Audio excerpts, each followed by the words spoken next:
Kentaro Miura, the prolific writer and illustrator of the critically acclaimed manga series Berserk. But besides Berserk, what else was there?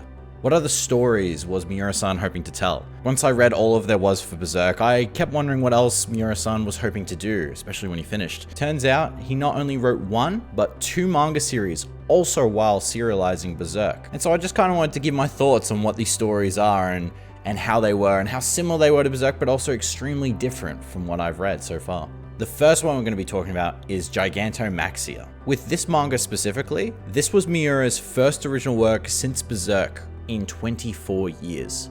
That's 24 years of working on Berserk and then deciding to do something completely new. When I say illustrated, I mean primarily that he was the storyboard artist because he still had his hands full with Berserk. Volume 37 was coming out around this time, and this series only went for 6 chapters. It didn't seem like the studio wanted to keep going with it, especially when Miura kept on having hiatuses and delays due to Berserk just continuously coming out. But during that time, he was the lead writer and he conceptualized the characters, the story, and the dialogue. But having read only 6 chapters, it was actually pretty engaging because you could read it all within an hour. It's literally just reading a one-shot volume story. Set in the future 100 million years from the Great Destruction, humanity is almost annihilated. The world has reformed back to a much more primal state in which people use the tools that are available to them for warfare and territory. The land isn't as lush as it used to be, and it's almost mutated to a certain extent. There are humans, but there are also these different versions of humans. Humans that have adjusted to their environments, thus creating a new form of human. The most notable are the Scarabai, which I noticed in the first couple chapters. They have adapted like the beetles and the insects of the sand with hard skin to protect themselves from the harsh sun. Another race that you don't really see a lot of, but they are there, are these Gorgon-like females that dwell in these caves and use bow and arrows to defend themselves against predators. That's the setting, but the story focuses on the two characters, Delos and Prome. Delos is a gladiator, someone who spent all of his life in the fighting pits, fighting to the death until he was trained to become something else. You don't really know much else about that because it's only 6 chapters. That's as much as you learn about Delos' backstory, but along the way, in his journey, he eventually met Prome. Prome is a young girl who is not entirely human, it seems. She has the air of an AI or android. She has a goal that she's willing to achieve, but she can only achieve it with Delos. Their goal is to go around and find these things called pieces of Gaia and make sure that they remain safe so that they can replenish the earth and make it green again. That way the earth can heal, bring itself back from the Great Destruction. However, there is the Empire Olympus that is trying to capture these pieces of Gaia, and the way they do that are with these giant, colossal, titan-like beings that are used to crush enemies and take advantage of people.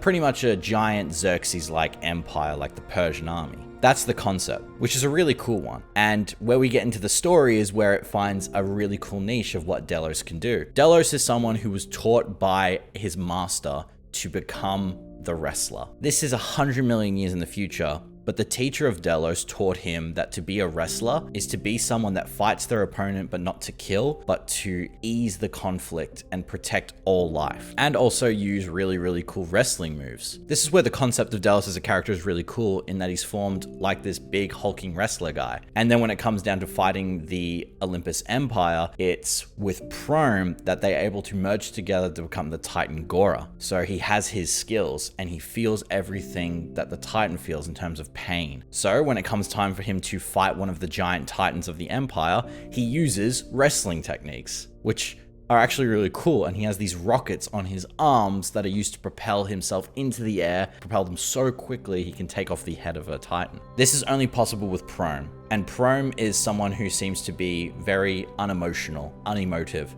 but you can tell that it's almost like a father-daughter relationship that they have in terms of how she has to take care of him and watch him. And it has this cool kind of imagery of the way she wants to travel is by standing on his shoulders, as you can see on the cover and also in some panels. The artwork is pretty goated, even though it wasn't specifically illustrated by Miura himself, he mostly did the storyboards. The detail is there just like in any of the Berserk panels. It has these great moments. I'd say more subtle moments in the last chapter that you read of chapter 6. It has them just walking across the now desolate earth and seeing the new wonders of the world. But it's pretty cool. The theme of the story is hard to divulge because it's such a short story, but to sum it up, it seems like people trying their best to rebuild a world that is now forgotten, harsh, and brutal. It isn't as violent as Berserk, not really, because it's a character who's trying to achieve peace through fighting, but not to kill. It's mostly to put on a show to dissuade others from feeling anger and pain and sadness. There aren't many similarities to Berserk, but it does feel like Miura was kind of mixing together a couple genres known in the manga and anime community. So he took a mecha, he took titans, wrestling, and also post-apocalyptic world along with an AI girl and put them all together, which kind of makes it really cool. You have this character who turns into a titan, but he's doing wrestling moves instead of trying to bite the napes of other titans. So if I had to recommend this to you, think Attack on Titan meets wrestling meets sci-fi dystopia, but Dune.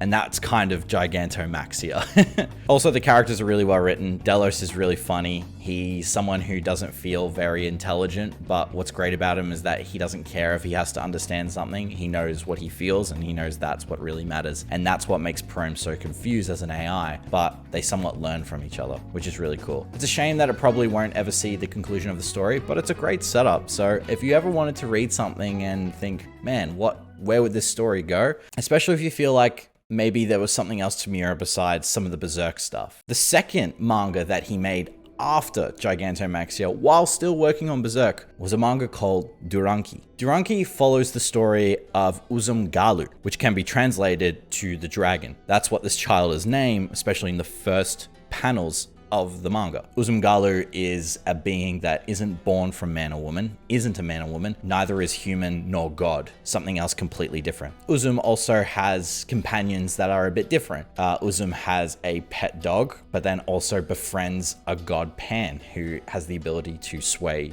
beasts. When this was announced, apparently a lot of people were very, very, very upset learning about this. Mostly fans of Berserk, because they felt like it was Miura-san creating a new manga when Berserk still wasn't finished and still was getting a very prolonged release schedule. They worried that this would only distract him, and then the release schedule of Berserk would be even longer than before. However, Miura-san did say that his role when making this manga was very minimal. Miura served just as the director of the project. He drew storyboards and rough copies for each installment, while his assistants at the Studio Gaga do the majority of the work, including all the inking of the panels. Miura-san said he was very impressed by the success of Frozen and Mad Max Fury Road's Furiosa, and felt like an androgynous character was something that was probably the next step in storytelling, and wanted to give his go at it with the story. However, in September of that same year, that's when they announced the manga had ended, and after Miura-san's unfortunate passing, the studio had decided not to continue it either. Now, to get more into the story of it, Uzumgalu is born in a spring of Carrier. They are brought into the form by the serpent god as the last god's seed, using genetic material of two other gods of wisdom. So they're not born from flesh, but conceptualized with the means of magic. Uzumgalu is given the name, Uzum meaning the only one and Galu meaning great, together meaning dragon, and a talisman to keep them hidden. Upon detecting other disagreement from other gods at the creation of the child, three gods decide to hide Uzumgalu, and the father of Uzumgalu takes the child away to a large ark atop Mount Nazir. The old man who takes Uzumgalu in is not necessarily known as knower of Ark. They are known as Utnat Fitzim, which is a character in Mesopotamia mythology, which I think maybe Noah's Ark maybe takes some inspiration from. It's kind of one of those mythology things you find in this manga specifically, where you find a character that reminds you of another character from another mythology, and they could be the same person, but you don't know, but they pretty much could be. The story is really cool. You get the feeling it's very much like kind of those old Greek opera stories like Homer. Uzum growing up is a very gifted child. Because they were born of gods of wisdom, Uzum sees things other people don't see. Specifically, Uzum sees a problem and then finds a way, based in their own power, how to fix it. For example, when Uzum sees that they have to go all the way to get water from the well and it hurts her grandmother's back, they decide to build this mechanism that can transport water from one side of the field all the way to the house so that she doesn't have to walk as far and break her back. These are things that Uzum just learns while growing up, being exposed. Uzum also is an androgynous character, and that does come up a lot, especially because the first companion that Uzum makes is Pan, this small forest god. And Pan takes note that Uzum has parts of male and female, or characteristics of male and female, therefore is different. And their grandfather also tells Uzum that they are different and that there is no one else in the world like them that they know of. So when meeting other people, be careful of who you show yourself to. This becomes not so much conflicted yet when Uzum meets other people of her age, a group of young boys from a local village. They go on hunting together and Uzum seems to develop a relationship with one of the boys. It doesn't seem romantically specifically at first, but it is something of a companionship that they are attached to. Uzum later visits the village, learns that one of the boys is of royal blood, that they have a grudge against another nation. This story being taken into a large nationwide story of conflict, especially when Uzum and their ability to conceptualize technology may have an impact on warfare. There aren't many themes kind of discussed in this manga so much, mostly just about identity. Uzum doesn't talk too much about where they came from, why they are this way, more so who should I reveal myself to, who should I let see who I really am. It's interesting to see this character being portrayed in this way because not only are you making this character in a physical way different from everyone else, they are also emotionally and spiritually and mentally different from everyone else. They see things differently mechanically and are able to develop technology that no one else can even think of. Uzum is also not god or mortal, they're neither.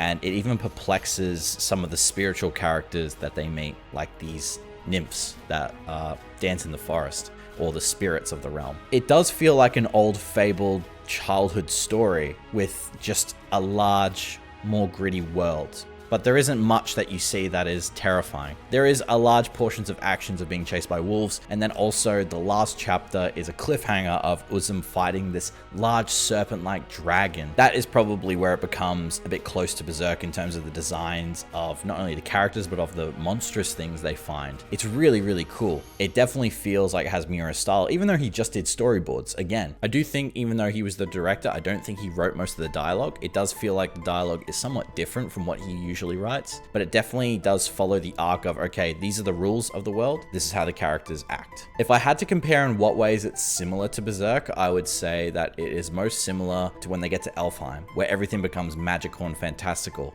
Fantasy really just is elevated to another level, where there are fairies, nymphs, different versions. Even if you look at Elfheim, I'm pretty sure that this came around the same time Elfheim was introduced in the Berserk story. You can see little Pan-like characters in the Elfheim panels that you can look at Pan as the character in Duranki and see that, yeah, pretty much one-to-one. It does have those feelings of just Elfheim, but that's everywhere because the world is still set in mythology. It's not unheard of to go into the forest and see a small god or a fairy or a being that may do you wrong and trick you. I think it really, really could have picked off and been something really unique. I think both of these manga specifically. Maxia feels more like a shonen, very much so a character who's trying to better the world in a very harsh one, but is determined nonetheless to do so and become an icon doing so.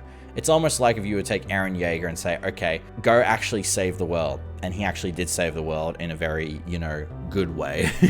And there was no gray area. Duranki feels like there is a lot of gray area because they do introduce the idea of war and what war can bring. And also Uzum having to make the choice of having this power that they don't know about or can't control. It does feel more like an Odyssey tale of this character growing up and not necessarily changing the world for the better, but growing and trying to figure out who they are, which I think may be more in line to Berserk fans. It is cool to see these, and it is a bummer as well. It's like, a lot of people talk about how, will we ever get an ending to Berserk? I think it's a real damn shame we never got to see these things continued, even without Miura, because let's remember that even though he had a hand in these, they weren't as beloved. They could have had a transfer of ownership. They could have had a transfer of creative team. And I think they would have created something really amazing. If I had to pick one of them to continue on and maybe get rid of the other one, it'd be pretty hard. I think I'd probably go with Duranki because it felt more unique. I think if people saw Maxia today and saw the Titan Gora action sequence, they think it's pretty cool.